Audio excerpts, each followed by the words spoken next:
Hey, VR73, SLC Pipes out here in beautiful Salt Lake City, Utah.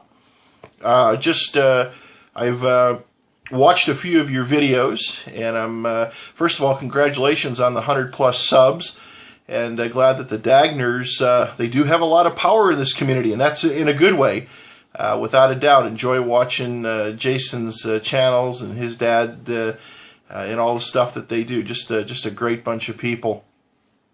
A little bit about myself for your contest, just in retrospect to your questions. One, yeah, I'm over 18. I'm in my early 50s, and I am a current pipe and cigar smoker. Tell you a little bit about myself. I am a Chicago native.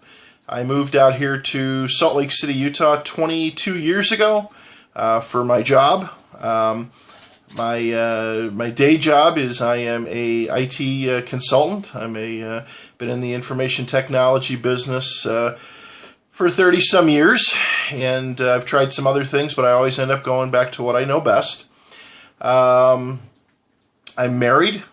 I am going to be a first-time grandpa here in the next week or two. My son and his wife are going to have their first child, a little girl. And I am so excited about that. My wife Carol's excited about it too. My hobbies, well, besides pipe smoking and cigar smoking, which I consider a hobby for sure, is ham radio. I've been a ham radio operator since I was a young kid. I'm a musician. I am a organist, keyboard player. I worked for Hammond Organ Company for years when I lived in Chicago, many years ago.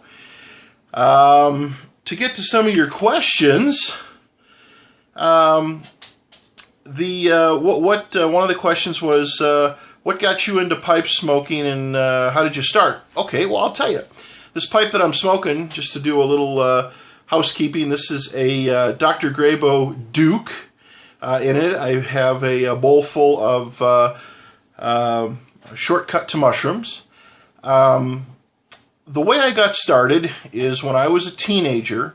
As I mentioned, I was played the organ, keyboardist. We had a friend of the family who was a professor. I don't want this to drag out too much, but he was a professor at the University of Chicago.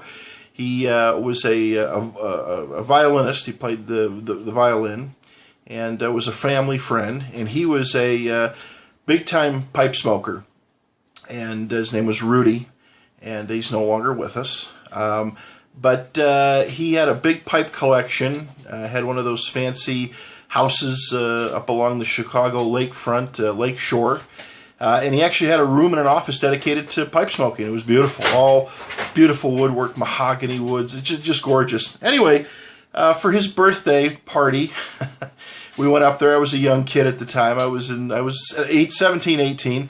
Went over to Walgreens and actually bought this pipe and some pipe tobacco, and I gave it to him for a gift.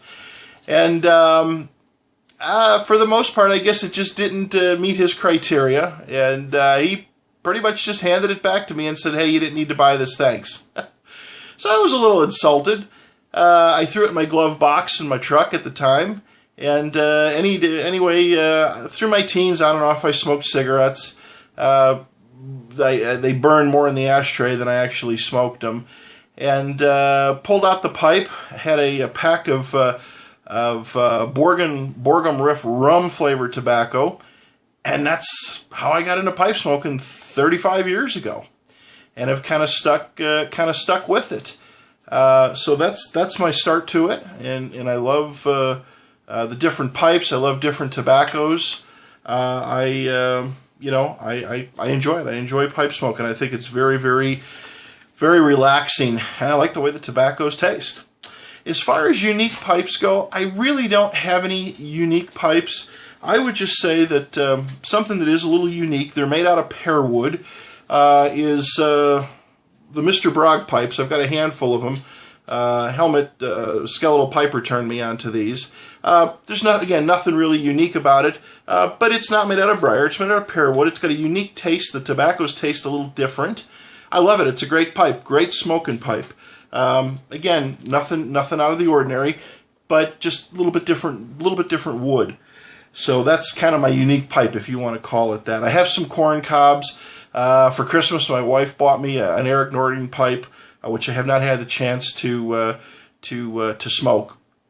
Other hobbies was another question. Again, being an amateur radio operator, ham radio, getting into scanning, shortwave listening. I'm somewhat of a woodworker. I would someday like to make some pipes. I don't have any real fancy equipment, but I've been building my collection up. I've got a lathe. I've got a couple of bench sanders for wheels I'll put on for buffing. I've got a drill press. I got a handful of tools. Need to kind of assemble my shop out in the garage. I got a nice wood burning stove out there I put in. But maybe this spring we'll get the shop up and running. I'd like to try my hand at it. I have bought some blocks of briar and some kits, and I'd like to do a few things with those. The YouTube pipe community. What do I see in it? I think it's a great bunch of people. Nobody is trying to outdo anybody. There are some people out here that have humongous pipe collections. I'm envious of them. I'm not jealous. I'd like to have some of those pipes. I'm in a situation where I can't afford to buy real expensive stuff, but I buy some estate pipes and I clean them up. I've got a handful on the bench that are getting cleaned currently. You learn a lot of things. Danny Shore, just watching his videos in restoring pipes, he buys cheap, inexpensive pipes, cleans them up, makes them look like new. Even the guys that do it for a living, guys like Joe Case and Barville Rick, they have no problem sharing their trade with you, with the other members, and I think that's really cool. Again, I don't see a competitive thing. I see more of a community type of thing. And again, people doing yabos and sharing tobaccos and sending little gifts and stuff. It's kind of fun. It's something I would never expect to find. I joined the pipe community here a few months ago, but I've been watching the videos for well over a year. In my family room, I've got a big screen with an Xbox controller, and I can tool around YouTube. So I watch a lot of videos, even though I don't comment on them. I do watch quite a few of them, and just learn a lot of things. And again, what you've turned out is just beautiful. I would love when you're up in full production and you got some when you're ready to go. I'd love to buy one of your pipes. Beautiful work. Got a nice little shop back there. So anyway, in a nutshell, that's it. Love the pipe community. Find new people, easy to become friends with them. Being a ham radio operator, I've met a lot of people in the pipe community that are ham radio operators, have other side interests besides smoking pipes, and have made some really good friendships there. So anyway, I've rambled on for 8 minutes. Again, congratulations on your 100+ subs. Beautiful looking work you do. Hopefully you keep on doing it. Don't put it down. Keep on going, because there's so many people that like unique pipes, without a doubt. And you do very nice work. So thank you again for putting up this contest, and a pleasure meeting you. And we'll keep tuning in. Take care. Pat, SLC Pipes, out here in Salt Lake City, Utah.